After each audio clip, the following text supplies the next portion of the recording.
here we are again with another episode of the Sloth Doctors. Boy, it's getting late. Yeah. It's like literally noon now. It's getting late in the day.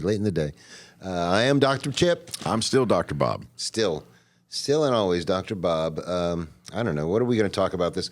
You know, it's funny. We were just talking to young Ethan, and I was actually going to talk about this last episode, but it seems as if, and correct me if you think I'm wrong, it seems as if there's a lot of young people more engaged in what's going on in the world than has been in a long time.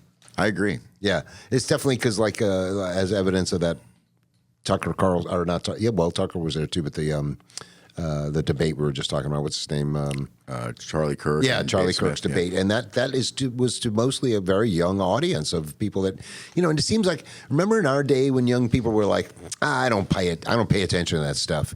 You don't really get that so much of that anymore. I agree. There's a lot more people are a lot more involved, a lot more activism now. Whether they're entirely informed is, you know, that's true. But they are at least actively engaged. True. So, do you think we're seeing like a small death of apathy a little bit in the future? I do think so. Yeah. Because I mean, certainly you could always be more apathetic in the past because there's certainly less information. I mean, arguably, you could say there was more reliable information, or at least everybody was getting the same information. That's whether true. It was true that's or true. not. That was going to say. But everyone was basing their opinions off the same set of facts. Yeah. But it seems like the young kids are definitely like paying attention. Like there are not many of them that are just, although at the same time they still do those man on the street things sometimes with the young kids, and you're just like, oh, come on, man. You know, another reason that might be the case too is that, and the reason more people might have been apathetic in their youth back in the day is it was a lot harder to have a voice. It was a lot harder to get your opinion out there. That's true. And now with social media, you know, you can get your voice out there at a few, you know, you manage to coin a certain phrase. Yeah, exactly. Or, you know, say hawk to it in the right interview. You know, all of a sudden everybody's interested in what you have to say. Okay, speaking of hawk to it, making her famous, we need somebody to come on the show that disagrees with us. Right. We need somebody that watches the show and says, disagrees with us. You guys are idiots. You're morons. We need you to come on the show and tell us exactly why we're idiots and morons, because clearly we don't know. And you can leave these idiot morons, remarks as a comment, or if you really want to let us have it, you can call us and tell us how much we suck. And again, that number, 904-549-9024. And you don't have to come on the show. You know, if you can't make it down here, that's fine. We'll be happy to Zoom you in. But we definitely need more pushback.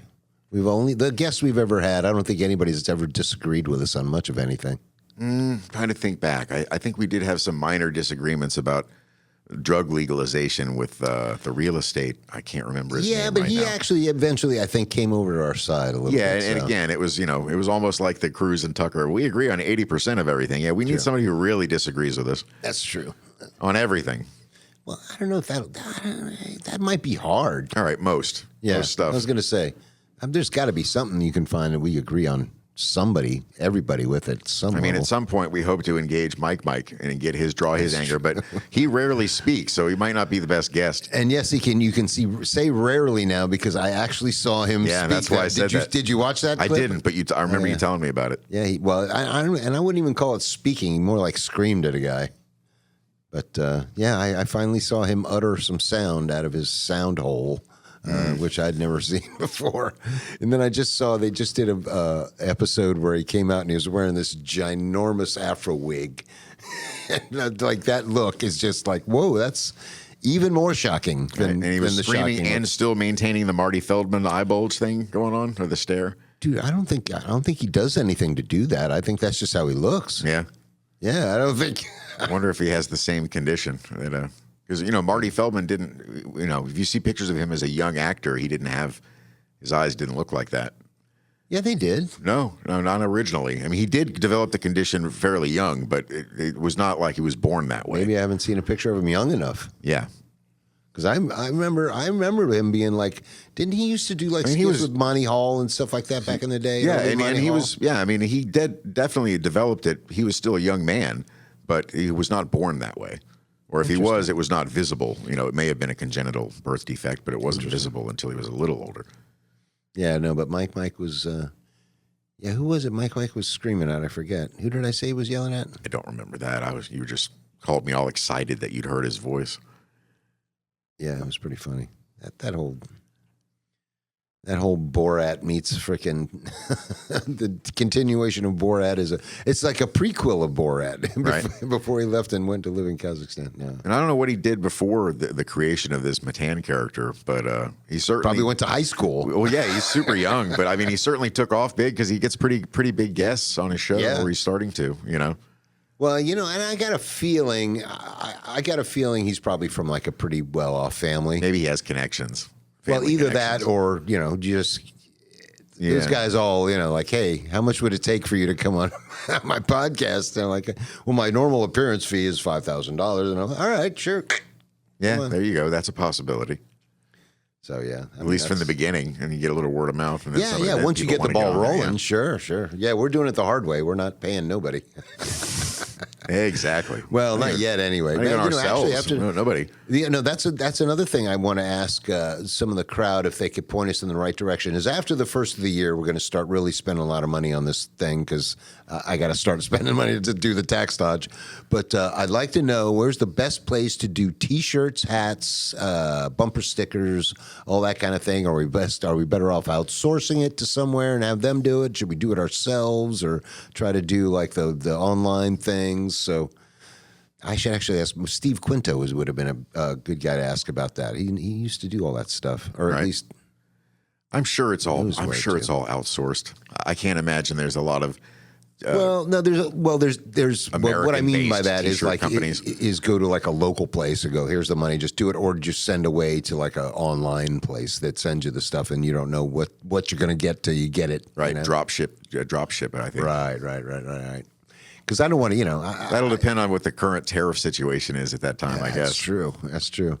Because, sometimes it's like, you get a T-shirt or hat and it's just such shit quality. I don't want to do that, Yeah.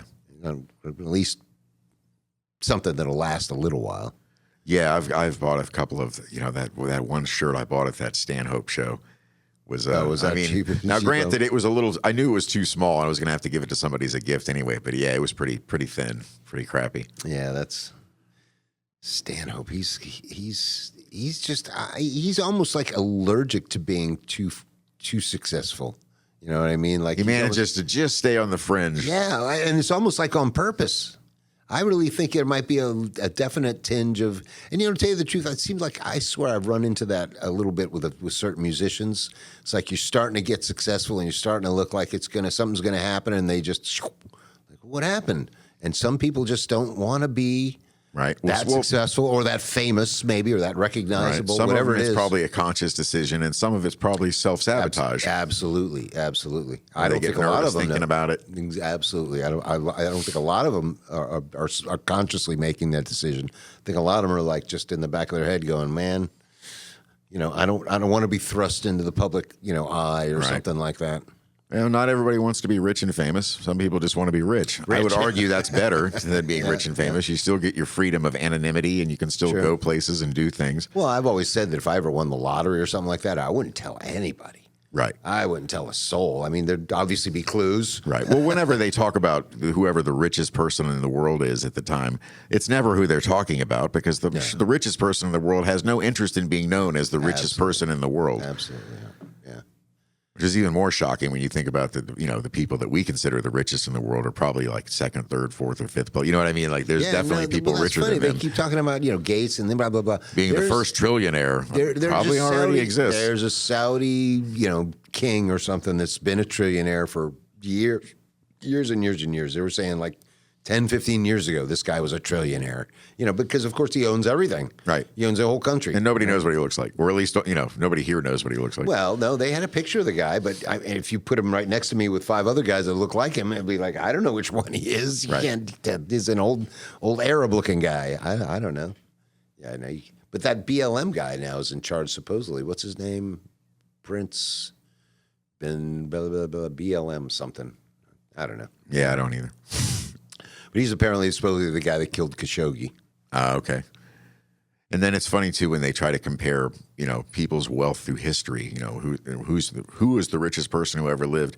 That's so apples and oranges. You can't compare, the richest emperor who ever lived in ancient history would his mind would just be blown if he looked at your spice cabinet. You know what I mean? The amount of stuff that you as a peasant have access to are things that he would have had to search the whole world to find. So, that's true. you know, being rich now is clearly better than being rich then.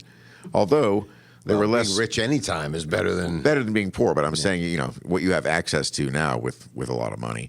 Although back then, I guess you could have more horrible indulgences. You could own people and things like that. But I'm sure if you're rich enough now, you can do that too, if that's what you're into. Well, it's been proven. Oh no, it hasn't. Right? It was, and then it wasn't, and then yeah. Now it's gone, and you're stupid if you believed it. Exactly. Oh, God, or why are we still talking about this creep? Yes, this. What did he say? Who never dies. It was my best friend for 10, 15 years. And then he made the comment, this story or whatever, this never dies. So do you think he was trying to throw us a hint there that he's really out there somewhere? Have you seen the little? All right, so this is a rabbit hole I've thought about, but I think it's got to stop at autopsy. But there's a thing saying that the body they wheeled out to have a little picture of a face that they're wheeling out that's supposedly Epstein's. It's got like a different nose than Epstein's. All right. Now, so first of all, how do we know that's a picture of whatever? I mean, that could be a totally different guy. They're saying whatever. But, I mean, you know, so I don't know, man. I mean, I think there's a chance he could still be alive. But then how do you get past? I mean, I can see the one autopsy and go, look, just don't look at the face, you know. But then that other guy that did the autopsy, I'm thinking he would go, yeah, that's not him. You would think that, yeah. So, yeah. Yeah, because photo evidence, if we're not already beyond trusting photo evidence, we're certainly on the cusp of it. I mean... Well, I mean, there's so much things you have to trust before even you get to the photo. You know, like you're trusting it from Facebook or whatever the hell it is. You're trusting that somebody's saying that's his body because all it shows is his nose. Right. You know, it's like, well, how do we know that's Epstein or even supposedly Epstein? I don't know, it's crazy. But they showed two pictures, and one of them's got a big bump, and the other one's straight. And then, you know, well, they show Epstein's face with his nose, and it's straight, and it's like, okay, yeah, that's clearly not Epstein's nose, but is that supposedly Epstein's body or whatever? It's just so crazy. But I mean, why are we even talking about this? Who? I don't know. Yeah, nobody cares. Well, you know the thing that the little chink in the armor that makes this stuff persist is that fucking minute missing. You can't have a minute of video that just goes missing. You got like, well, wait a minute. Well, in that minute, he could have easily walked out of the fucking jail. They put another body in there. The door they're showing is not even the door to his cell. You have to spend the whole time watching the video, looking at that little strip to see if any color of anything goes up the stairs that could lead there.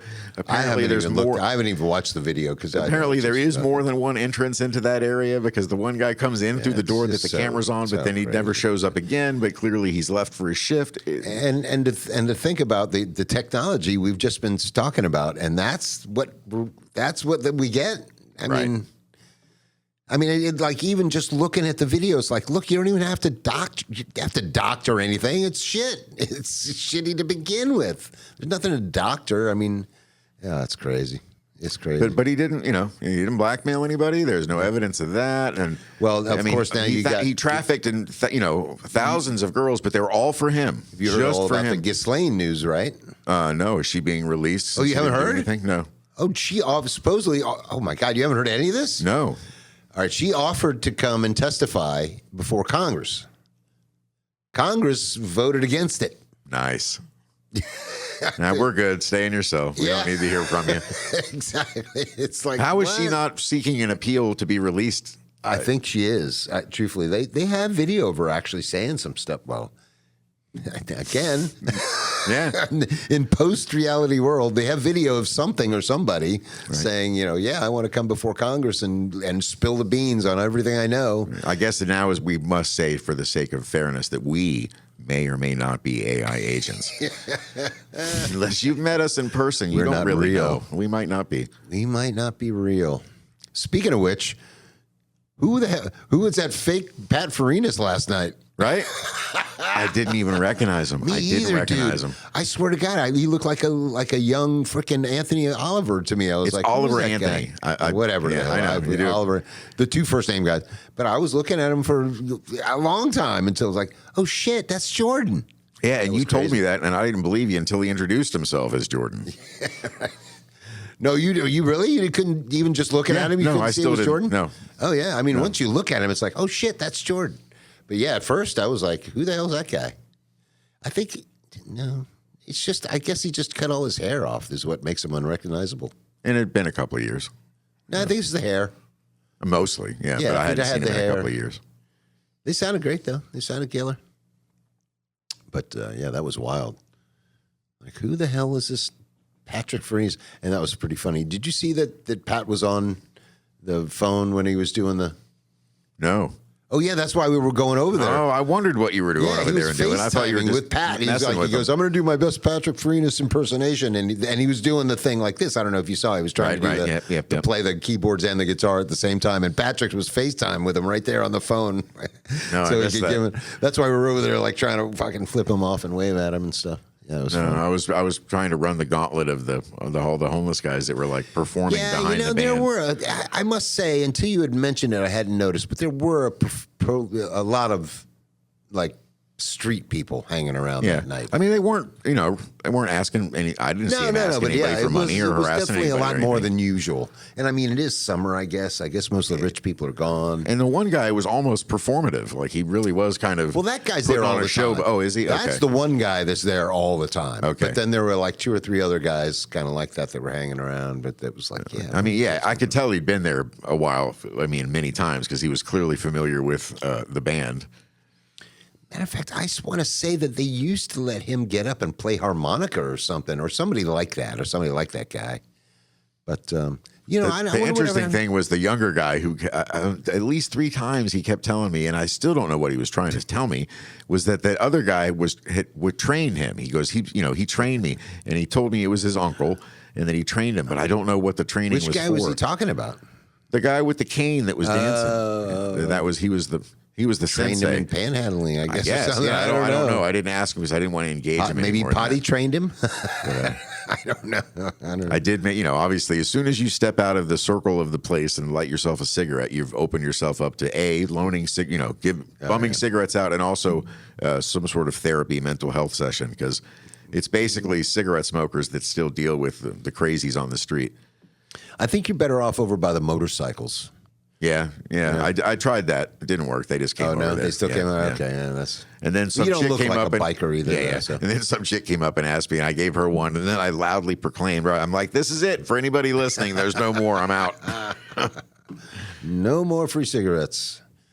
Go home for your free cigarettes. You know what? That's the advantage of vaping, I guess, is that you can. No one's going to ask you to take a hit off their vape, and if they do, you give them the old Dave Chappelle line and just say, "No, thanks. I'm trying to not get herpes today." Yeah, right. What do you got? I see you checking your notes. I'm out. I'm out. I got nothing.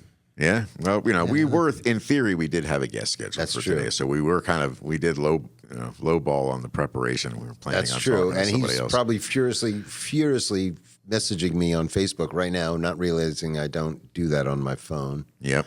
So I don't know, but I did check in with him a couple of days ago. Said you're coming, right? And he's like, yeah, looking forward to it. Oh well. And I did. I dropped the ball on that one. I should have sent him my phone number at the very least and explained to him I don't, because he's probably. I mean, he knows where it is. That's for sure. That can't be an excuse. So anyway, whatever. We'll have him on some other time. He's a local. Speaking of which, we really do need. I want to say we need somebody like maybe my buddy Stephen Vincent to come on. He and I have some pretty spirited debates about stuff and don't always see eye to eye. As a matter of fact, for some reason, I think he's upset with me right now, and I think it's because I kind of, and it's not anything that he did or anything, but I just kind of quit playing with him because I was just like, this is just getting repetitive and boring. I think he's kind of pissed at me for doing that. Well, and then we had another project that was kind of trying to get together with this girl that didn't quite work out. Oh, that's right. As a matter of fact, he's the one that kind of, I should try to get him on the show because he kind of I want to say accused me of lying. It accused me of some kind of foul play or something with some gigs that I admittedly I fucked up. I screwed it up on my schedule, but apparently made him cancel a gig because I couldn't do it. But anyway, we gotta get Rodney on. We should try to get Schumann on. Schumann would be a good guest. I reached out to him, and he really doesn't seem to want to do it. He said something about, I don't like to do interviews or something. I said, well, don't think of it as an interview. I've had a couple of buddies say that too. And I'm like, it's not an interview. We're not, Yeah, and then he was like, I don't really, he goes, I don't have anything to sell. I'm like, that's also fine, It would help if you had something to sell. But at least you got something motivated to put you on the show. But I said, as far as not having topics or something to talk about, that's ridiculous. Yeah. You're a pretty interesting fellow. You can pretty much pick apart any little portion of your life, and it would be entertaining to somebody. That's true. And we've known that guy forever. Yeah. And I guess I've known him since I was like 14. I think is when I had him as a teacher. Well, you didn't know him before school. No, I did not know him before school. But I mean, I've known him since then because so many of my relatives have lived, either in his house or in the garage, in the apartment. Who other than Jamie? Nian. Oh. Right. And then, of course, Wack lived there for years, and he was really good friend of mine. He's not related to me, no, but I did spend a lot of time over there because of it. And then even before Jamie lived there, my brother-in-law, when he and my sister were dating and stuff, we would still hang out and go over there because a lot of his friends lived there. Dan Rosano, Jeff Rosano. Right. And is the house still there? Oh, yeah. It's got to be condemned or something. It probably should be. I mean, the property is worth a fortune, but the house has been in pretty bad shape for a while. I'm trying to remember exactly. I know he's done some work to it, though. And the landscaping is pretty sweet, actually. Oh, really? Yeah, he's got some really cool stuff. He's got those. He's got a jackfruit tree with. And these. Does he spend time out there manicuring? Oh yeah, and stuff like quite a bit. Oh. And I've seen some of the fruit on that thing. And those when are did you like. Start doing that? I don't know, 20 years ago. I don't remember being manicured when I ever went there. Well, it's manicured is probably a bit of a stretch of a term. Yeah, It's very lush. Let's put it that way. Gotcha. Overgrown might be another way of putting it. Yeah, I was going to say because when you say, remember my mom's place out there in Sunny Lane, that was amazing. I mean, they used to have botanical garden or some botanical club tours out there. It was so gorgeous. It could have been on the cover of Home and Gardens. Yeah, well, the yard anyway. Well, not so much the home, right. The yard, just the garden. Yeah. And it's funny. I just watched, and it wasn't even. I just watched a video on, and I don't even know why. It didn't seem like it was like windy or anything like this, but they showed a footage of this giant banyan tree just fall over, and of course the root ball kicks up. It rips up the earth like carpet. Yeah, and it's about 15 feet tall of root ball now just sticking up in the air. And that happened in her yard once after one of the hurricanes. I probably spent a year hacking at that thing with that chainsaw to get rid of it. Right. Speaking of botanical gardens, my sister and I, just on some whim, I don't know, maybe a month or two ago, went to some plant show in Central Florida or North Central Florida. I can't remember the name of the city, but it was only like 20 or 30 minutes out of Gainesville. But this place was once a limestone quarry. And so it was really neat. And it seemed like a very fuddy-duddy old person kind of thing to do, which indeed it was. However, the portion of the show, all the vendors are pretty neat. But then when you go actually walk the tour of where the quarry is, it looks like the kind of thing that would just destroy your knees. Like I would imagine a lot of people have really hurt themselves there. All the steps are like mossy and slippery, and the land hole, and narrow, and there was a couple of times there where I had to go down some steps and do my feet sideways to be a little safer. And I think it was pretty interesting. That was very pretty. The water was kind of gross, but. So when you're going into the quarry, that was to look at the botanical features or something? And fountains and all kinds of weird plants with little plaques telling you what they are, and bonsai trees, and it was pretty interesting. And where was this? About maybe 20, 30 minutes out of Gainesville. I want to say it's not Plant City. That's too obvious, and I think that's where the Strawberry Festival is. So I don't think it was there, but I'm sure I could look it up and see. But it was just something to do for a day. I made the mistake of wearing jeans. It was ridiculous. Well, although last night at Johnny Brown's in jeans was killing me, and I was even in the dark. Although I'm when you're out walking around with stuff that may shrubbery that may brush up against your legs. That was actually the reason why I was like, I really don't want to get poison ivy on this little excursion. Well, it's not only poison ivy, there's other stuff. I've rubbed across stuff that's like, it ain't poison ivy, but it made me itch and scratched. You know. And have you ever heard of the gimpy tree? No. Right, so it's an Australian tree, and it's called the suicide tree. It's also called the pain tree. It's got a bunch of nicknames. It is literally like, everybody jokes about how everything in Australia wants to kill you and all the venomous animals. Well, this is one of the worst things on earth, and it's not even an animal. But the stingers, or the little cells are very similar to I forget the technical name for it, but the same sort of stingers that jellyfish possess. So when this stuff gets on your skin, it's like fiberglass.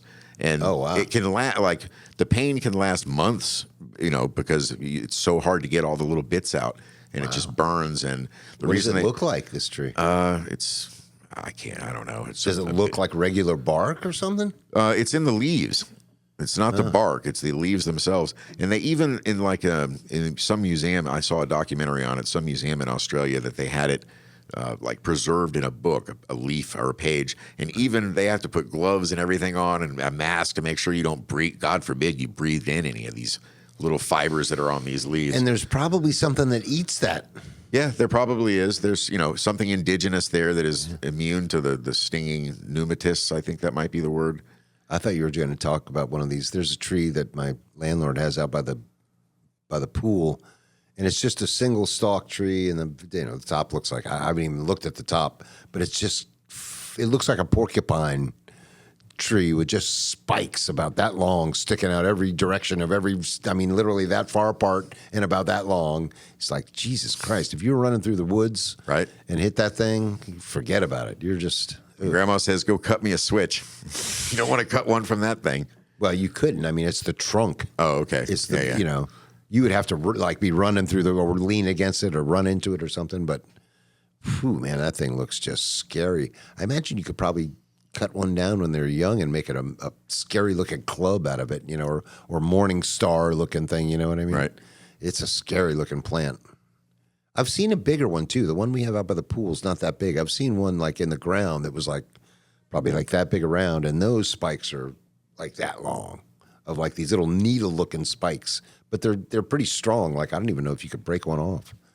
I wonder what the name of that tree is, but it's scary looking. It looks like something that would be from Australia.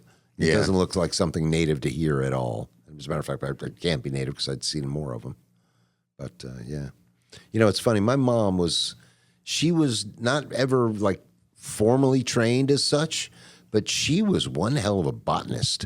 She could tell you, I could go, what kind of plant's that? She'd go, that's this, blah, blah, blah, blah, blah. She could tell you anything. And we would sometimes be riding around, and she would pull the car over and, go take cuttings of plants. I want to go, And my Aunt Jill was like that. I don't know if she was, formally trained either, but she did it professionally. She was in charge of taking care of the plants at PBIA, all the interior.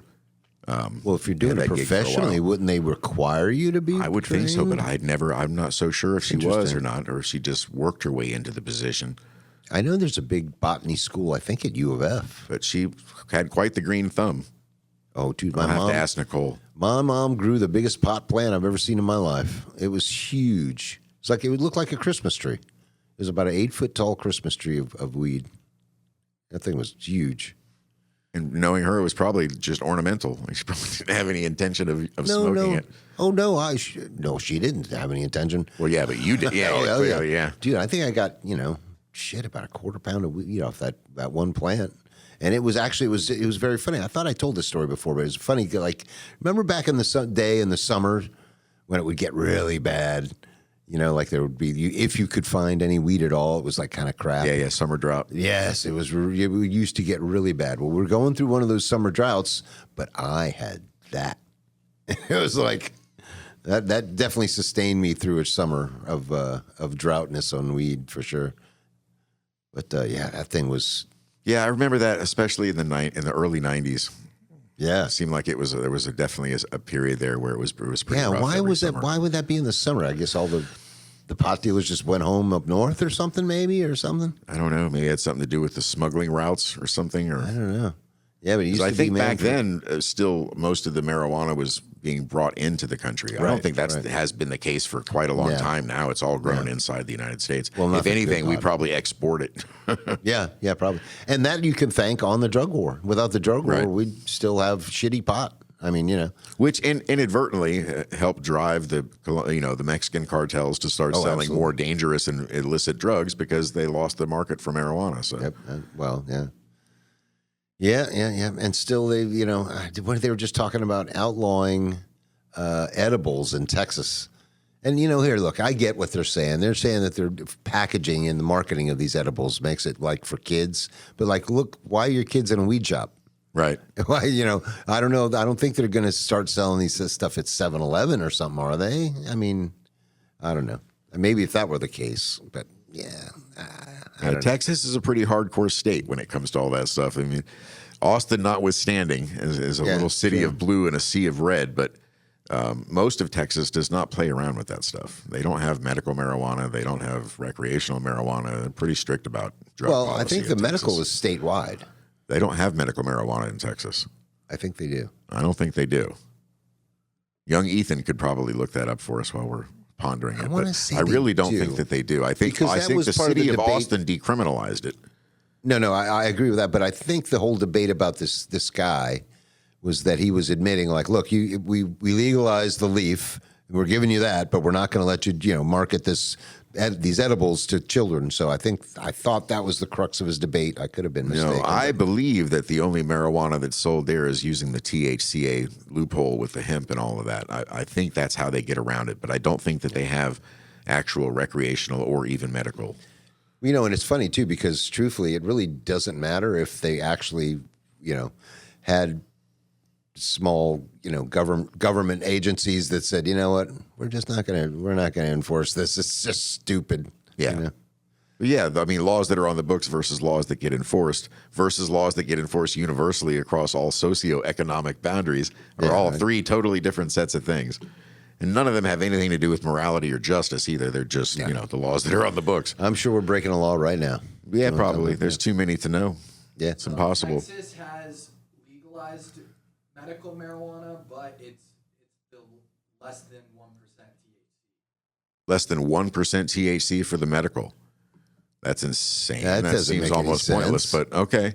Well, then I still stand by my statement that essentially they don't have it. Maybe you're right. And thank you, young Ethan, for the come through there. Yeah, that's wild. They also have, I want to say, if not the highest, it's not the highest state property tax, but it's like 46th out of 50 being, I think the highest is New Jersey. Well, weirdly enough. I think the reason it may have just Texas recently, only like 3 behind that. Well, Texas has suffered the same problem we have, is their property values doubled, since 2020. So that could have something to do with it. Right. And they also have no state income tax like Florida. So they do kind of have to rely on the property tax, but it is extremely high. Well, and lowest in the country is Hawaii, but then again, you pay so much to bring everything there to do the building, so everything else is expensive. So what's the status of us getting rid of property tax in Florida? I've heard DeSantis making noise about that. I've heard noise about it, but I honestly don't see how it could ever happen. The state would go bankrupt. Where are they going to get the money? What I heard is getting rid of the property tax, but then increasing sales tax. But how much would you have to increase sales tax to make up the difference? It seems maybe like not it would have that to much, be a lot. dude. Maybe not that much. I mean, how much? Well, now we're crunching numbers, but you'd have to compare how much is brought in per property tax versus sales tax, which statewide is currently like 7.5. It's not 6 anymore? I thought it was 7 or 7.5. You're probably right. And it also varies. There's all kinds of hospitality taxes on hotels and luxury taxes, and so there are taxes in other ways that are still sales tax. But the two big ones are property and sales. That's the two main. And so I don't know, the property taxes. I mean, in one sense, the sales tax is certainly more egalitarian because it taxes people whether they. It taxes people whether they live here even. If you're here on vacation, you're still buying things and putting into the sales tax. Right. So. As we speak, nobody in this room is paying property taxes. Correct. And we're all paying sales tax. Yeah, correct. So, you might be right. Maybe it is easier to get the money that way. I don't know, but I mean, the other thing that's screwed up about the property taxes is it all seems to be. Oh, and this is good news coming down the pike.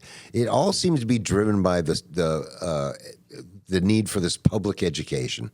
Like that's the thing that apparently eats up a lot of the money from the property taxes primarily. And apparently, they're getting really close to like getting rid of the Department of Education federally, which would be incredibly awesome.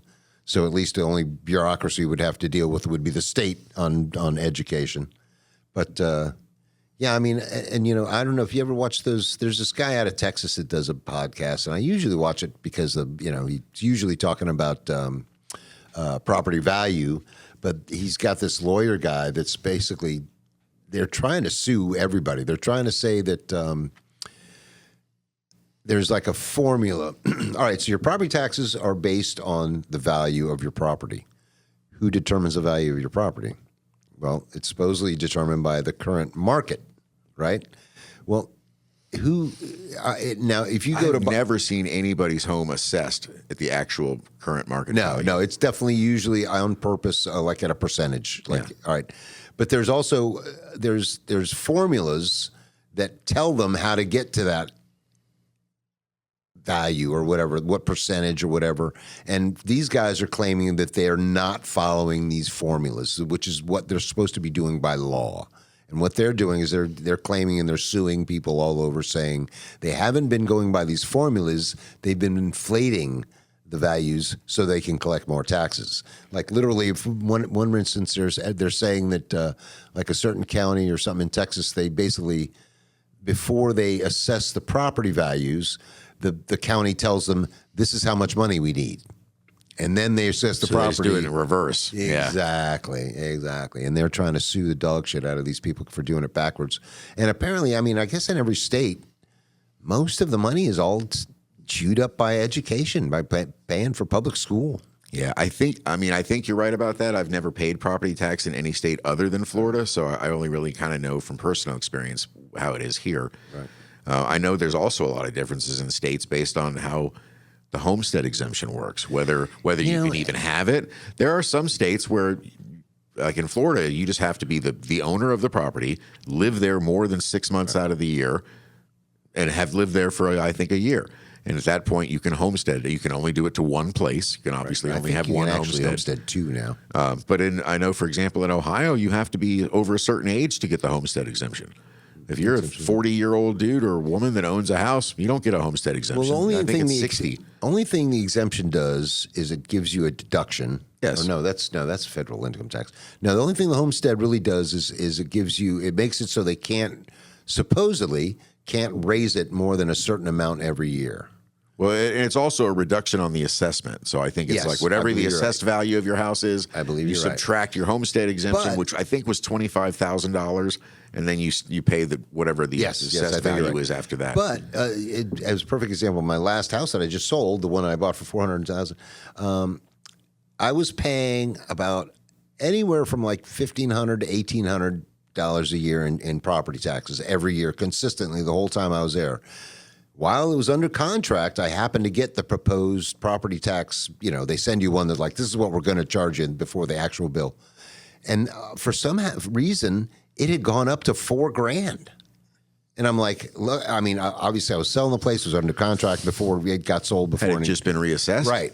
No, well, maybe no, because we hadn't closed on it yet. So there's up for reassessment perhaps.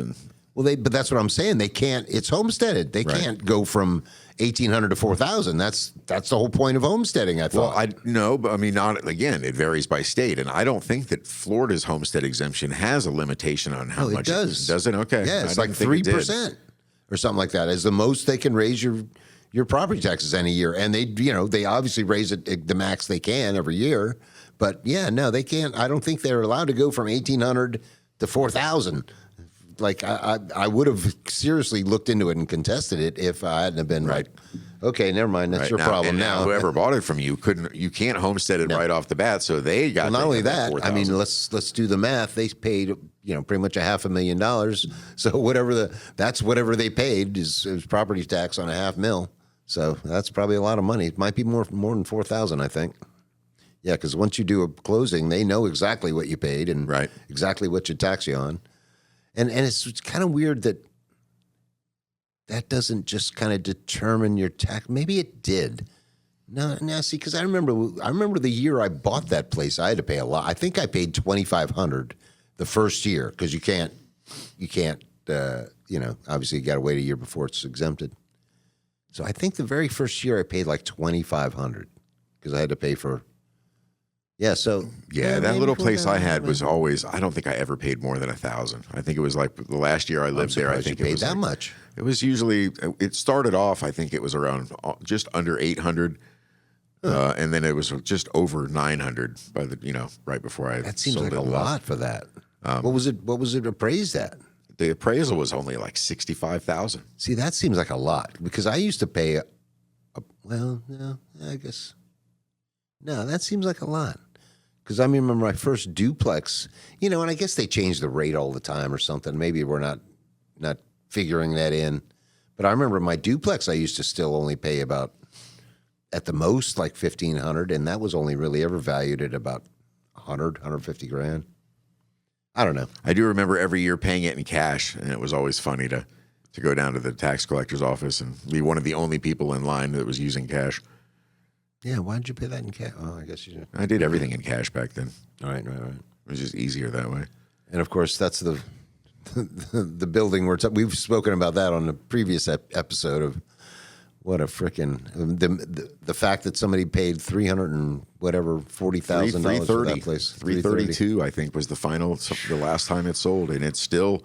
I mean, yeah, they did a great job. It looks nice and pretty, but it's still the same size, and it's still in the same spot. It's insane. It's still 30 yards from the FEC and the Brightline tracks. Like, astonishing. Yeah, it is really astonishing. And truthfully, I've seen stuff now that, like, truthfully, there's a place down the street from, that we drive by all the time with a garage and a pool and stuff, and you can get that for $420.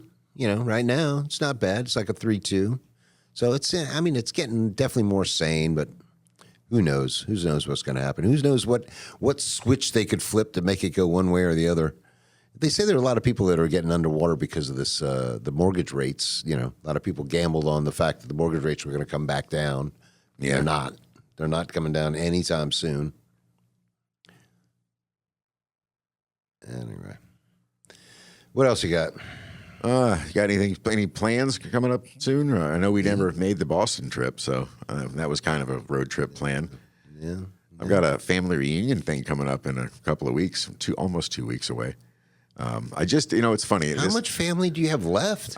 Quite a bit, actually. All right. So, I've got my dad's side of the family and I've got my mom's side of the family. And they both come together for the reunion? No, these are separate things, okay. right? So it just so happens that a couple of weeks ago I was in Charlotte visiting my dad's side of the family, and it was to meet my nephew Oliver. So you got family members you've never even met. Well, not anymore. I mean, actually, I do think I might have some relatives in New York that I've never met from my dad's side of the family. But it's just interesting how on the ride up there to Charlotte, I was in two group chats. One group chat with my dad's side of the family, and then another group chat about this upcoming thing over in Melbourne that we're doing later this month. And it was just so funny to see the difference between the two sides. Like, my dad's side of the family is very serious, and I mean, sweet and friendly and nice, but not like the expression I use is clown blood. Like, my mom's side of the family has clown blood. At least 80% of us, we like to fuck with people. We're funny. Right. We're just, I think we're funnier than that's, I don't know. So I think the two different group texts. If I had to do that in my family, that would be my mom's side, would be the clown blood. Yeah, same with mine. It all comes from my maternal grandfather, who we called Umpaw, but like he was the originator of the clown blood. So just the difference between the two group texts was so obvious, after everything is so serious in the one, and pictures of the baby and everything. You should probably clarify to the listeners that you don't actually like text and drive. Yeah. These are all coming through on the screen and being read to me, which is So originally, that's funny you bring that up. I had to literally pull over at one point at a service plaza and go into my phone and enter, because I didn't have some of the people that were going to be at this event for, meeting my nephew. My sisters were going to be there. Their husbands were going to be there. My stepmother was going to be there. But then my sister, Casey, who's the mother of Oliver, her in-laws are going to be there. Her husband's parents. I didn't have their phone numbers in my phone. So I don't know if you don't use these sorts of technologies when you're Jeep and whatnot. So I would hit, read me my text, read newest text. Normally it would say you have a group text from, and then it would list the names. But because these people's names weren't in there, every time it wanted to read the text, it would say you have a text from, and then it would read out the fucking phone number. Because I wasn't in my contacts, you know what I mean? So it would take 30 seconds before it even starts reading the text, because it's 704, da-da-da. So I had to pull over and put their names in as contacts, just so, and then I even had to mute the thing, because the amount of chirping as it was going off was just more than I could bear. And you wonder why I don't do these things. Yeah. Actually, that day I didn't wonder why you don't do it. But the group text with my mom's side of the family, so we're doing this like picnic thing at the beach. And somebody asks, what are we having? Should we, who's bringing what? Or are we fending for ourselves, et cetera? Sure enough, everybody starts sending. I found some picture of some horrible dish from the 1950s. It was like bananas wrapped in pickled herring with parsley. And I said that. I'm like, I was thinking about bringing a platter so everybody could share, And immediately people are like, I don't eat seafood and blah, blah, blah. Oh, they thought you were serious. No, they knew I was fucking with them, but they were being sarcastic because everybody in the family is, because of the clown blood. Yeah. So it degenerated. So then the next thing, my uncle sends a picture of a can labeled surströmming, which is that horrible Icelandic shit that it's like buried fish that ferments in the sand, and then you dig it up. Rotten fish, yeah. And I've seen even Andrew Zimmern on Bizarre Foods try to eat this stuff. I've seen that myself. You crack the can and it literally sprays out because it's under so much pressure of evil and filth. Clears the whole room with the scent, And he's like, I'm going to bring a can of this. I've heard it's really good. And then we should draw straws to see who gets to open it, And then we're like, of course, my sister was at work at the time, so threw her under the bus. I'm like, since Kristen's not here to defend herself, I vote she be the one to open it. So she finally gets into the group chat after she gets a break at work, and I had faith in her, and she came through. She sends a picture of Scrapple, and she goes, I was thinking about bringing this.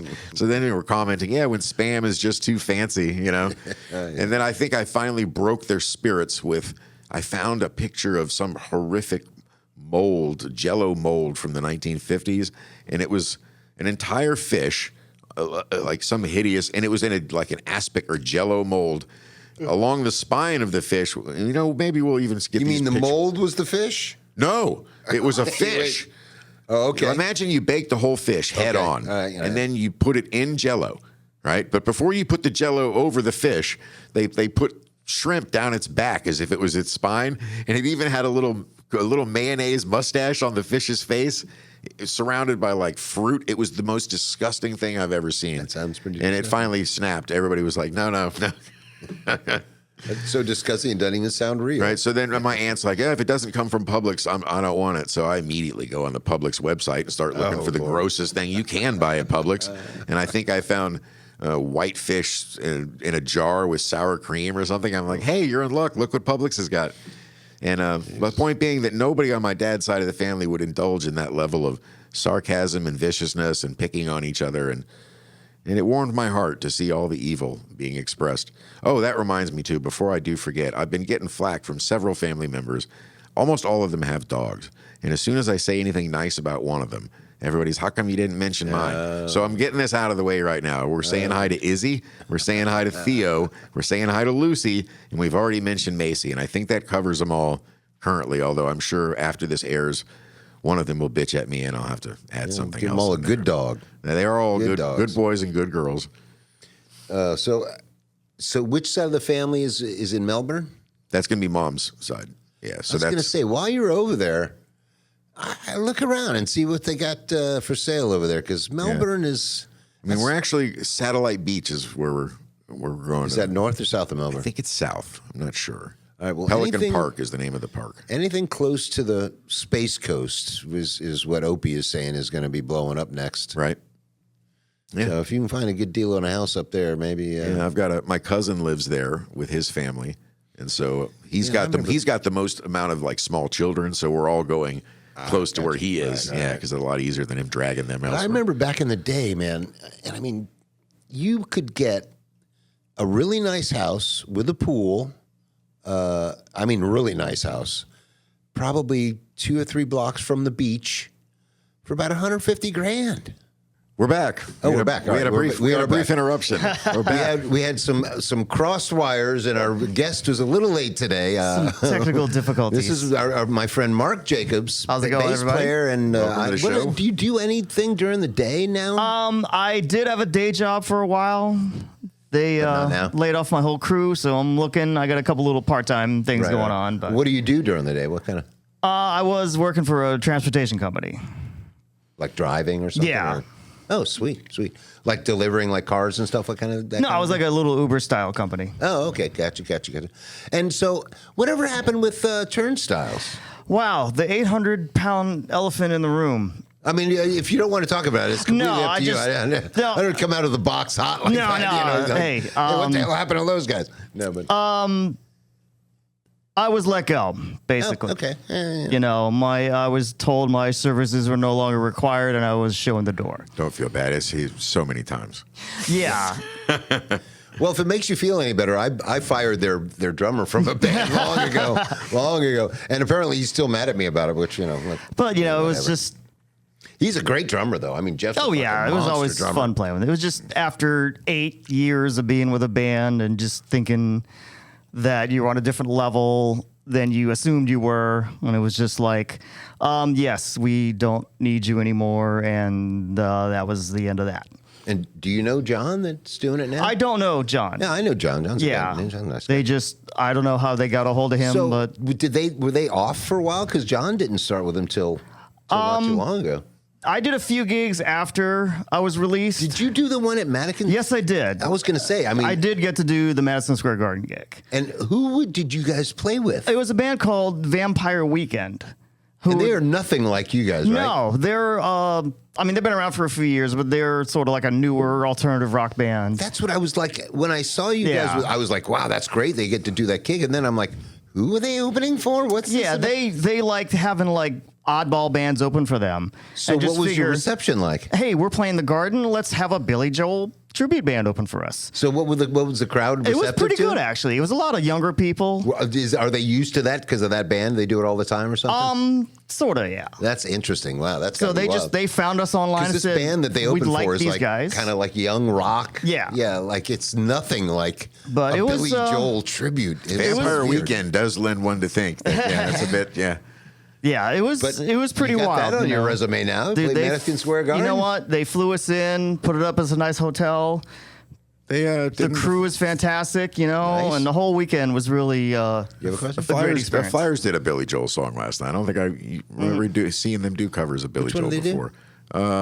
You ought to know by now. Heart attack, that. Oh yeah, I don't remember them. Did they do that last night? Yeah. Jordan I sang must it. have zoned out. I mean, the didn't even Flyers notice. can play just about anything there is. Well, so, Patrick wasn't there last night. Jordan was sitting in for Patrick. Okay. So they were kind of doing what they're doing Jordan's thing, not so much. Which is funny. We were just talking about this earlier, but Jordan was trying to do the guitar and keyboard thing at the same time, and Patrick was FaceTimed on his phone while he was trying to do it. He kept saying, "Oh, sorry, man, I fucked it up." And he told the crowd too. He goes, "I'm about to do my best Patrick Farinas impression." Yeah, he's pretty funny. Nah, I've seen those guys a bunch of times. They're fantastic. They're all good guys too. Oh yeah. So you got anything on the horizon? I'm kind of freelancing right now. I've done some fill-in gigs. I am on the hunt for something steady. Aren't we all? The one thing. Only difference between you and I is I just refuse to do the fill-in stuff anymore. Yeah, I'm just it is I kind ain't of doing tough. it. So I would like a steady. The one thing was the money was very good with the previous organization. Yeah, I'm so sure, it's a lot of chunk of income. Which is kind of a little bit I don't have surprising because now. those guys got to get a big freaking paycheck because there's like 7-8 guys in that band. 6 permanent. So yeah, 6, and then you have a horn player or something. Yeah, they add horns on occasion. That's here. a lot of So let that's me- a lot of mouth to So feed. let me ask you this: like I've seen a lot of different, a lot of times when you see a tribute band, and I'm thinking more specifically when you did the U2 tribute band, the members of the band are obviously chosen for their ability to, play, Right. But they're also kind of looking for people, like you said, you had the advantage of looking like the person that you were actually Yeah. replacing. I would imagine with the Billy Joel, you really just need the one guy to look like Billy Yeah, Joel, it right? was- it was And he more- don't really look like. Because I can't. I'm trying to picture like Right, anytime they- I've listen, seen Billy Joel, and I yeah. can't think And of the who else is Turnstiles with him. tribute is absolutely amazing. Go see them; they're great. But I don't think he looks like No, him, it's- and he doesn't really even sound. It was like him. But marketed they're as a great. They're very tribute to good. the music of Billy Joel. Exactly. Okay. It wasn't Exactly. like, Fair I mean, enough. I've Right, done right. other situations where I've worn wigs and costumes. You Right, play right. the part Right. more. But so it was Yeah, this like, is more of just guys doing really good Billy Joel. yeah, not the really most trying to of be it is exactly he like- would wear like a sport coat and the Ray-Bans, and we would just nice. Right. But is your So it goal was like, to? he doesn't look just like Liberty DeVito, and Yeah, this isn't really cool. So Are you yeah, reinterpreting it in any way, or just trying to sound as much like the original as possible? as much as Yeah, possible. it's The pretty- music, yeah. yeah, it's pretty note for note, just like the album. Yeah, Yeah, and that was the one thing. Like the shows were 95%. I don't want to say scripted out, but there was not a lot of improv in there. It was like, here's how it ends, here's how it goes, here's how it transitions. Now, did you have like different sets for like there's a 90-minute set and then there's an hour and a half? Yeah, set it or would something depend like that? on the venue. Sometimes we would play some of the communities. It was like just an hour and a half hits, and then sometimes if we had like we would do And that's where Galuppies or things like that. That's the We would pull circuit. some of the B songs out of. Right. Okay. That's the circuit I've never been on, and if anything, I want to crack into next. Yeah. The condo circuit. Those That are the was their freaking- main bread and butter. Through Yeah, like we used to that's call big it money. like the Valencia tour. Absolutely. You know, we would. There's so many of these private communities down here. I mean, They're the people that can afford to pay for entertainment. I mean, there would be times we do one of these shows. We play for an hour and a half. We get fed. We got a road crew, and I'd make more than I would make all week at my day job. Yeah. So- That's about the. Other than that, if I could get on something like that, otherwise I'm pretty much retired. Yeah, I'm pretty much. It wasn't awful. No. It certainly Private wasn't like gigs, corporate gigs. yeah. Yeah. Yeah. It wasn't like, oh, I'm gonna play 4 sets, across the parking lot here, and you make $125 and half off plate of wings, which is fun. I am Hope thankful. you don't get a DUI on the way home. Well, last night somebody approached Jordan and I guess they tried to get him to play a song again that they had just played. Oh, yeah. And I guess they must have walked up towards the end of it, and I guess they Yeah. really liked the song. And he's like, "Yeah, it's going to be $100 for me to replay that." And then not Joe only pipes that- in, "I thought it was $200." And honestly, Austin should have said, "Actually, it's $100 a piece, so it's $300 if you want us to play it again." You'll always get that. It's like I did a fill-in gig last week, and it was 4th of July, so it was a little slow. And the last half hour, it fills in, and was like, "Oh, you guys done already?" I'm like, "We were here at 7. Where were you?" Yeah, it was Cinnamon Girl. I don't think anybody wanted to hear it again except that guy. Nobody wants to hear it in the first place. Yeah, I didn't want to say it, but Did I say that out loud? I'm sorry. Yeah, did a he good did another- version, did a good job Yeah. of it. But yeah, I've heard it enough Did times. another Neil Young song right before that too. Ohio, yeah. Yeah, he did Okay. Ohio and then Cinnamon Girl, which are arguably the two best Neil Young songs there are. I must say. And then what happened to him? He just like grew a vagina or something. What the hell? I mean, he used to be anti-establishment, and Yeah, then all of a right. sudden now he is like he can't be less, more for the establishment. If you now. follow It's like- anybody long enough, you eventually reach a point where if you either can or cannot separate the artist from the art. Now, there clearly is a limit. You know what I mean? If Yeah. somebody does something reprehensible enough, it's really hard to support them, especially if your support of them is putting money in their pocket. But if Yeah, somebody's I- just weird or has different ideas or whatever, Right. especially if a different time of their life. Like, for example, I still love the whole entire album Tea for the Tillerman. I'm not a huge fan of what Cat Stevens has become, but he's doing his own thing or whatever. But I still love those songs. I'm never going to not. It's a tough thing because especially now with social media, where it's like I didn't really know what people thought of things like that. I just Exactly. hey, I like some of their songs, and then now it's like a lot of people that I admire. I'm kind of going, Yeah, I like his music, but I've man, said it he before. is Well, out we're to never lunch, meant to know you that this many people existed, and we were certainly never meant to interact with them. No, People on the other side of the world were supposed to be just figments in your head, and that's Yeah. the way they probably should well, have stayed. one of the greatest quotes I heard about social media is like it's given voice to people that probably shouldn't have one. yeah. Or giving them the illusion that Well, they have one. but that's That's telling it, in yeah. itself when you see people are like, yeah, that guy shouldn't be like. Nick Fuentes, perfect example. Mm-hmm. Like that guy's just, I mean, he can kind of make sense to a certain point, and to certain people he makes sense, but then after a point he's like, oh no, you're just absolutely crazy. Do you happen to see the thing he did with Candace Owens? I didn't know. Oh my God, this guy's an idiot. All right, he's trying to say, I'm obviously going to be, massacring and paraphrasing this up. But basically, the point he was trying to make is he feels attracted to women of another race, but he could never act on it because of the feelings of their offspring. It's like, what? Wow. Oh, and then the other thing is he's talking about Dave Smith. And he's like, oh, yeah, no, I like Dave Smith. I know Dave Smith. We agree on pretty much 100% of everything. 80%. But he's Jewish. 80%. It's like, but he's Jewish. I met Dave Smith last year. I went to see him. Really? He No did shit. a comedy show. Dude, he's my fucking at hero, the dude. That Improv, guy's the one in no shit. Zindania. And he was out after the show. I got to meet him. I got to meet Josie, the redhead libertarian, and Clint Russell. I don't know who that is. And there are other people in the libertarian movement. They got other podcasts. And his Robbie Bernstein, who opens for them. Yeah, And I know got who to that speak is. with them. You know what? They were fantastic people. Yeah. You know, yeah. and then I could see him running for president soon. he was going to. Well, And then he's like, I got little kids. Getting And a I got libertarian nomination is not really running for president. As an independent or under the American Party?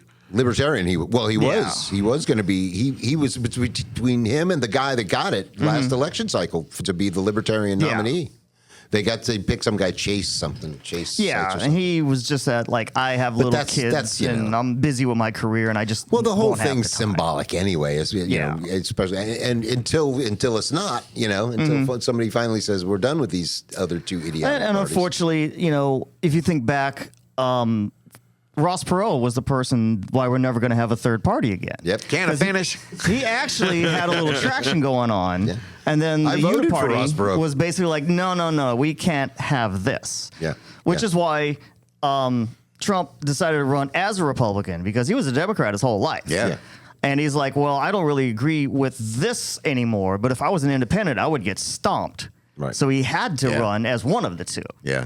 So he can get the backing of the party. I had forgotten all about the Ross Perot era, I mean, he so actually, to speak. he If got nothing to else. the point where he was actually in the debates, and he had dropped out. I guess he got threatened by some of the powers that be. And No, he like, didn't drop out. I voted for him. What are you talking about? He dropped out, but then he got back in. Yeah, I was going to say I There was voted like a for little him. weird thing where I guess. But and if you notice, that's when they literally took and changed the rules of all the party debates and party contributions and stuff, and basically made it impossible for anybody third party to ever get elected. Because there's still, I mean, there's can't have that. the Green Party. There's a bunch of other parties, and they get 0.3% of the vote. Right. Yeah, He was I great voted for all of them. for SNL, though. Oh my God! yeah. The skit of him was it Dana Carvey that did the impression of him? Yes. But the one where He he did was great, riding Chris Farley around and making him squeal like a pig from a scene in Deliverance was. But you listen to a lot of stuff he said, and you're like, wow, he actually makes sense. It's like, Yeah, he was Trump way before that. we could, which I've said before. It's like, well, he tried to do that 30 years ago. And To approach it like a he businessman. scared the powers that be. It was like, ooh, wow, somebody could actually come in from the outside with some, real life ideas. All right, speaking of powers that be, so are you Jewish? I am not. With a name like Mark Jacob, you're not Jewish. I'm not. It's one of the. That's interesting. So who do you think the powers that be are? That's an interesting question. I mean, we've always heard things about like, oh, there's the secret cabals that run the world. And one of the fallacies is like, well, you vote for president and they run the show. It's like, it's a lot more of your local government. Yeah, true. And then it's who your mayor is, who your city commissioner is, who your sheriff is. They really affect your life a lot more. I would argue that's the way it should be. Are there some entities that have some pull? I say yeah. But you're not willing to say who you think it is. There may be some families that like have some pull because they're very wealthy beyond what we can imagine. I imagine you're alluding to the Rothschilds. That would be one of them. Yeah.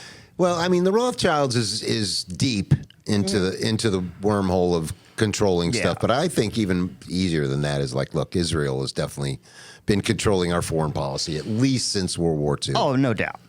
You know, and even possibly even before that. But well, like as you pointed out the other day, the creation of Mossad and the CIA all occurred historically at the same time, and a lot of the same people were involved, and there was a lot of foundations that were built there that have maintained, for lack of a better term. I mean, truthfully, though, the only problem with that theory is the really big foundation was already in place that really controls everything, and that's the Fed and the IRS. Of course.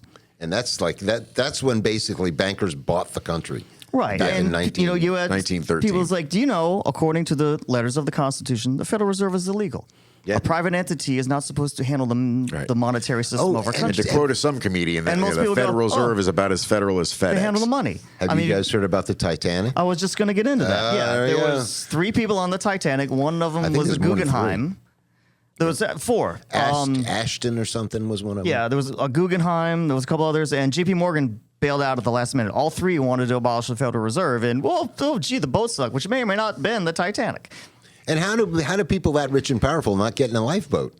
Yeah, you'd figure, hey, he needs to keep the I mean, I'll buy the whole lifeboat. Get this guy going, right?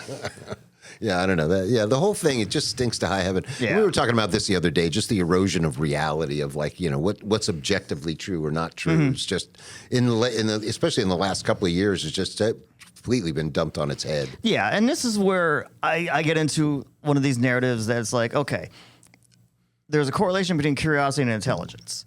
Because most people, I just watched the news. And they don't go, that doesn't sound right. Right. Or they don't go, maybe I should do a little more research. Like, take an event, 9/11, for example.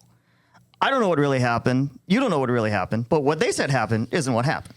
Yeah. And the thing... Not entirely. The thing funny about 9/11 is as soon as it happened, I'm watching all this coverage about everything and for a couple of days, this, that, and the other, and I'm like, you know what I haven't seen in the whole time of the coverage of any of this is nobody going, why did they do this? Yeah. Nobody said that. For like weeks. Nobody said... Right. Why? It was assumed. It was known. They could.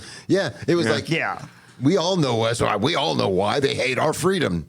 I don't buy that. There's more to it than that. Yeah, absolutely. Yeah. I mean, they certainly do hate freedom at some level because they're religious zealots. So, that's antithetical to their theology, which is actually the same problem with Israel. Right. Their theocracy also is not really very, tolerant. They also like to use insulting terms that are completely inappropriate. Like, I can't tell you how many times I've heard on the news back then and pundits saying that, these hijackers were cowards. These suicide bombers are cowards. That's not a coward. Yeah. If suicide was easy and cowardly, everybody would do it. Yeah. You see it all the time. It's clearly not. If it's so cowardly, here are the keys to a jet. Go fly it into their embassy. I'm not saying it's right or the motivation is right, but it's not cowardice. Big boy. Yeah. Takes a set of balls to do that. You're not coming back, Yeah, to get up knowing that this will be my last day and I have a mission. Yeah. In service of your version of the Man in the Sky's story. Right, where you're going to get 72 virgins. So that's your version of heaven.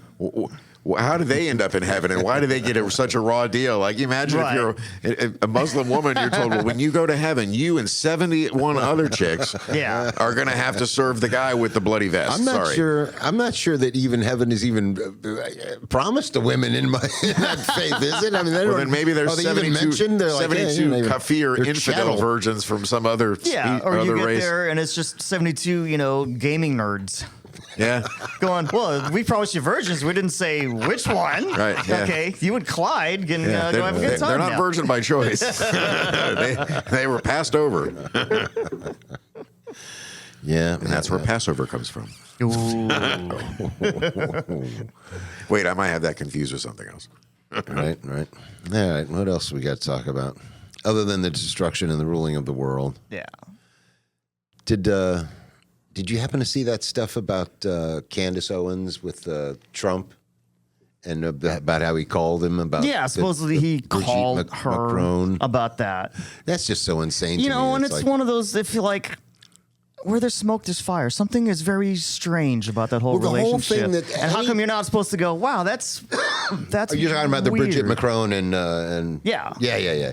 But what's even stranger to me is that what she got to do with peace in Ukraine? Yeah. What the hell? She has have nothing. We have to be nice to her to get peace in Ukraine. That's To an even lesser extent, what does he have to do? I mean, I can see. I mean, they've used heads of states as conduits to negotiate all the right. time. But when the conduit is going like, "Well, you guys got to take it easy on my wife," that's like maybe you get a different guy or something. I don't know. I mean, that's just so insanely kindergartenish. To me, a lot of these things. There was a term that Clinton used back in the 90s. It was called triangulation, where it's like, okay, if we get two people fighting over something, nobody's paying attention to what's going on up here. Yeah. So it's like, oh, okay, well, we have this going on. Well, maybe we're doing shady stuff. But there's and so you don't much pay any attention. triangulation going on right now. That could be, Yeah. so many distractions to choose from. I know. It's hard to keep track. And sometimes which I is look- also Like, part how of the about, point. like, how about Macron getting punched in the face coming off the plane? That Oh, was pretty jeez, funny. you know. And the way he just kind of laughed it off is just like, oh, Yeah. It's just Tuesday, you know. Just my spousal wife punching abuse. me in the face. Just give me. And it actually looked like she was trying to scratch him, which is even the worst thing you could do. Like she's trying to like, ah. I mean, like a little playful slap would have been one thing, but she was like, ah. Yeah, it's just pretty scary. Right? Wouldn't a man have made a fist? Right? This might actually be evidence in her favor. That's true. That's true. That's so crazy that they lost that lawsuit. Do you hear about that? Yeah. Oh my God! How do you like so? Does Pierce Morgan actually pay Candace the money now? Because they made a. Did you hear about that? No. Oh yeah, Candace was on Pierce Morgan's show talking about the thing, and he was so like, oh, this is such bullshit. I'll bet you $100,000 to our charity of your choice or whatever. Blah blah blah. That this is and now Candace Owens going like, I want my money. I want my money, bitch. Because apparently they tried to sue, and they were like, no, we can't really say that's not true. Which I don't know. What's the level of what do you have to prove over there? How does their court system work? I think sometimes, because that happened with the lawsuit with Rachel Maddow, where it's like, okay, Here or there? it was here. Oh. There was a lawsuit against her for something about that. But it was like, okay, they said that her show isn't news. It's an opinion. It's entertainment, actually. Yeah, what it's it is, right? entertainment. Yeah. So it's not like a hard news show. It's like her opinion of what she thought. So that throws it into like, well, it's a more vaguer category where it's like, well, Right. okay, she's allowed to have her opinions on things, even if you don't agree. But it wasn't put apart as like, this is And the that news. being my point is, what's the standard of proof here is probably totally different from France. I mean, who knows what the standard of like what you got to prove or not prove? Who knows? I mean, what evidence? That's what I'd like to see. What evidence was introduced? Like, what are they saying? Who's introducing what evidence to say you are or aren't a chick? Like Candace Owens says, just show us one picture. Show us a picture of when you're a kid, and you're going to school in your dress or whatever. That's you're not a boy with, So it's just. I don't But know, you the figure whole if it's thing's a court crazy. case, there had to be a day. It was like, okay, present Exhibit A. And What do you the got? other part of it is, truthfully, if that was all of the story was that she used to be a man, just admit it, and it would be over. But you brought up the point earlier that there's so much more. I mean, the that's fact that just it's not the even age beyond difference, the fact that he met her, him, whatever, when he was 14 years old and was groomed. I mean, these are other issues. Yeah, I don't think it really matters. How do you even elect somebody to lead your country that, there's been with some weird he-she from the age of 14? Look, France has very, very different views That's true. on morality and family structure. I mean, there's a reason why DNA testing, you can't get a DNA test on your kid if you're a father in France. The courts there ruled that DNA testing would be too disruptive to families. Oh, my Lord. Because infidelity and having a mistress is so socially accepted there and has been the norm for so long. They're also very loosey-goosey on laws on consent and age limits and things like that. Yeah. I mean, there's a reason that Polanski fled there and chose to live there instead of coming back to the United States and going to prison. And to this day is still in exile. I mean, Brunel, the guy that killed himself, that was working with the modeling agency and helping provide girls to Epstein. This is how the French do things. They've always kind of been that way. Well, it would be like, it would open up such a can of worms that it's like, well, if one goes down, they all go down. Where do you start and where does it end? That seems to be what's propping up the whole world right now. Like it's like somebody's waiting to pull that one linchpin at the bottom, and the whole thing just. It's crazy. It's crazy. Yeah, Viva la Epstein. Yeah, the Bush painting with the Jenga towers is getting more and more appropriate all the time. Just pull that one little piece. Painting with the Jenga towers. Yeah, isn't there that one? Is the two famous paintings from Epstein? One was Clinton in the blue dress, right? And then the other one was the picture of Bush with like a Jenga tower with paper airplanes. Yeah. Oh, I haven't seen that one. Yep. Oh yeah. Oh, no kidding. Mocking the whole 9/11. Yeah. Oh wow. Oh no kidding. And that's gotten a whole resurgence and a lot of doubt now. I've seen a lot of stuff of people coming back and going like, look, 9/11 was a bunch of bullshit, and especially like Tower 7, they're even they're saying like, there's no way. Yeah, obviously not. There's the one that nothing and the hit funny thing just about, falls down. Like, well, the thing not. about Tower 7 is they admit they blew it up. Yeah. They'll tell you like, oh no, it was going to collapse, so we blew it up. All right, well, how did you get all the charges in place so quick? Yeah, and that's not what they said originally, was it? I don't know. I think they that's came what right out of the gate saying. Who knows what? Well, they could say whatever the hell they demolition. want. Originally, they, and I've heard some people now saying there's suppressed radio transmissions from one of the lead firefighter guys that went up in the first tower before the other one even let anything happen, and saying like, yeah, there's like 3 small fires. We'll be able to knock them down. And there's no big deal. And then the thing collapsed or something. And it's like, what the? Yeah, that's just doesn't make any sense. But it was like, how did they get the charge in? Then they showed pictures of, there was these students and they were doing this construction project and they had a bunch of elevator repairs right before it went down. Yeah, it is. And you're it's looking sketchier and sketchier as time goes by, which is supposed to be the opposite, effect as it goes on. It's supposed to But, get. it goes back to the question, who and why? Right. Well, that's my joke. Before we went to war with Iran, and are we still at war with Iran? No, we won. But anyway, before we went, why are we still talking about that? Only idiots and creeps and Republicans would even be interested in that. Before we ended that war, my joke on Facebook is like, hey, we better quit screwing around with Iran before they force Saudi to do another 9/11. It's like, it's crazy. It's crazy. Anyway, we should probably wrap this thing up. Yeah, we don't want to make it. We don't want to make it too big to be able to fit in there. We had that problem once. That's true. One well, episode. we're only we're probably okay, but still we're getting running low on. So give them the comment line. The comment line, yes. We really want you guys to leave some scathing and vicious emails or messages rather. Make fun of us, mock us. 904-549-9024. That's 904-549-9024. And, of course, obviously, like and subscribe and leave us comments and let us know what you think. And thanks to Mark Jacobs for coming in and being our guest. And thanks for having me, guys. You got it, brother. We'll see you guys next time. All right, guys. Thanks.